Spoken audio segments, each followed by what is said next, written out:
America ने कलअदम BLA और मजीद brigade को दहशतगर्द ग्रुप करार दे दिया है। अमेरिका की जानिब से दहशतगर्द करार दी गई फितनतुल हिंदुस्तान की इन तंजीमों की फंडिंग मुख्तलिफ मुल्कों से होकर पाकिस्तान पहुँची है।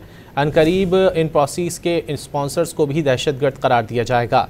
वज़ीर मुमलिकत बराए दाखिला तलाल चौधरी ने अमरीकी फैसले पर रद्द-ए-अमल देते हुए कहा कि फ़ील्ड मार्शल सैयद आसिम मुनीर के दोनों अमरीकी दौरों के समरात नज़र आ रहे हैं। हमारी रियासत में नया हौसला पैदा हुआ है। वज़ीर मुमलिकत दाखिला ने कहा कि दहशतगर्दी के ख़िलाफ़ पाकिस्तानी मौक़िफ़ की एक बार फिर तायीद हो गई। पाकिस्तानी हुक्काम ट्रंप इंतज़ामिया को अपनी बात समझाने में कामयाब हुए।